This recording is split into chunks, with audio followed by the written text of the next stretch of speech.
Good morning, everyone. It's great to be here, and what a great meeting it's been so far. In fact, it's probably not bad that we start off with imaging before we get into the nitty-gritties of the therapy that Patrick was going to talk to you about. I'm an interventional cardiologist that does coronary and structural interventions at the Cleveland Clinic, and I'm naturally inclined to want to play with new devices to improve structural heart diseases in patients. And so this is really a therapy that's where you get to work very closely with the surgeon. Here are my disclosures. So the way we're going to set up this talk is I'm going to briefly outline the problem that we have with echocardiography, which is really the foundation of screening these patients, but also to follow them up to try and understand the effect of these therapies that are now becoming fairly specific, regional, and boutique in terms of LV reshaping. We have a number of therapies on the horizon. Some are, prime time therapies at the moment, but there are some new therapies that are sort of early, sort of preclinical therapies that are coming. And so we're going to have a solution to better understand how to apply these therapies to left ventricles that are structurally and functionally dysfunctional, and to assess the outcome of these therapies. And I'm going to share with you some data that is based upon a novel imaging methodology called inward displacement that we feel may play a prominent role in understanding how to screen and measure the outcomes of these patients undergoing LV reshaping therapy. So transcatheter hybrid reshaping interventions are prime time in certain circumstances, such as the BioVentrix therapy, which has been commercial in the EU for some time now. We're at the pointy end of the ALIVE trial that you'll hear about a bit later on, where hopefully enrollment will finish very quickly in the coming weeks or months, and we're really sort of looking forward to some data that we feel is probably going to show some benefits in these patients. Those of us who have treated these patients with this device, we've certainly seen some really good outcomes. So we're really excited to see those data come out eventually. The foundation for understanding which patients to apply these therapies is really based upon having an optimal imaging methodology to not only find these patients, to then direct the right therapy for the right kind of ventricle, but to also then understand the effects of these therapies. Echocardiography is limited. There is operator-to-operator variability. There are problems with certain people having poor echo windows, and the reproducibility is modest. Having said that, the Menicanti group, led by Mrs. Castelvecchio, very recently published an elegant paper highlighting the ability of the ventricle to reverse remodel at a distance. So these were patients who underwent surgical ventricular reconstruction, similar to the live therapy, had their apices sort of remodeled, scar excluded, and what they were able to use echocardiography, but high-end echocardiography, 3D speckle tracking echo with offline computational fluid dynamics and shear stress analysis to show the reverse remodeling at the mid and basal segments of the left ventricle. Clearly, this is not practical in everyday clinical work, and so we need a solution for this problem. Cardiac CT and MRI is fundamental in procedural planning for LV reshaping therapies. The strain packages that were developed on CT and MR were essentially validated on normal subjects, not very well validated in patients with ischemic heart failure or HFrEF. We're all very familiar with the AHA 17-segment bullseye model of the left ventricle, segregating the left ventricle into these segments. We can certainly apply these principles and this nomenclature to come up with a novel solution to better identify and assess the left ventricle for LV reshaping therapies. And so this is a methodology that's been termed inward displacement. It measures regional wall motion analysis. It's based on the same feature tracking principles of strain. It uses the standard 3 long-axis views that we get on echocardiography, and it's applicable to both cardiac MRI and CT. It avoids the interference from neighboring segments, as does strain. It's simple and reproducible, and it's operator independent, unlike transthoracic echo.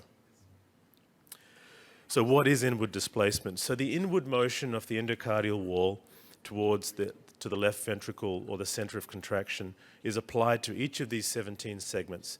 If we imagine that every ventricle has its own unique center line, and the ability to derive that center line has actually been validated decades ago in animals and humans using aortography and ventriculography.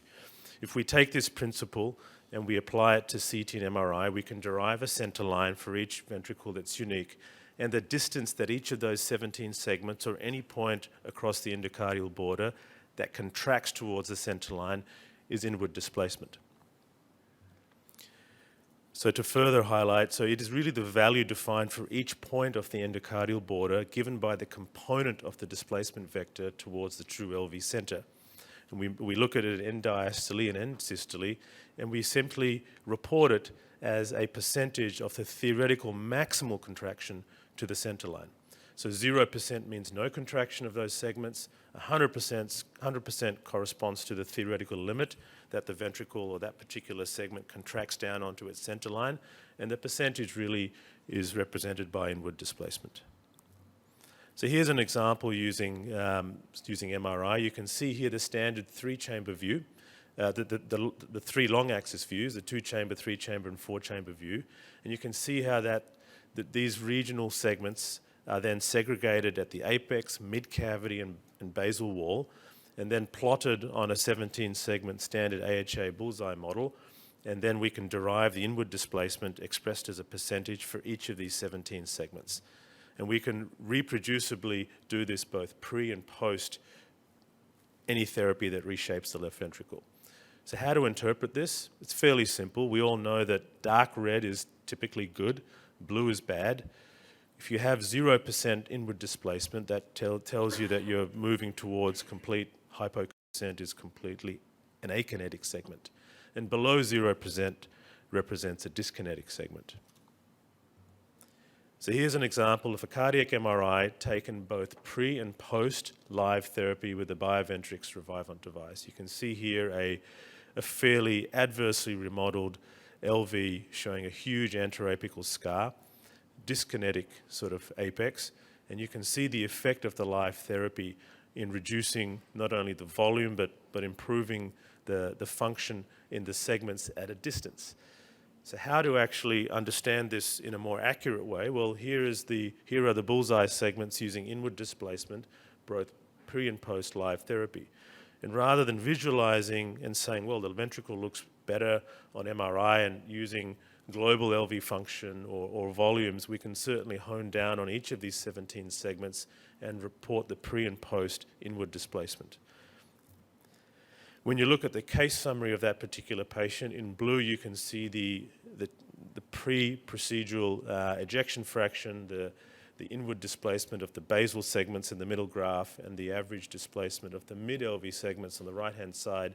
And in green you can see the changes post-op. This particular patient had a dramatic improvement in LV function. You don't necessarily always see that with the Bioventrix device. It's really a volume reduction therapy that translates into better outcomes. But you can see here that the inward displacement was markedly improved, not only mostly in the mid-LV segment, but also at the base. So this clinches or confirms the observations from the Menicanti group about reverse remodeling at a distance after a patient undergoing a regional therapy for LV reshaping.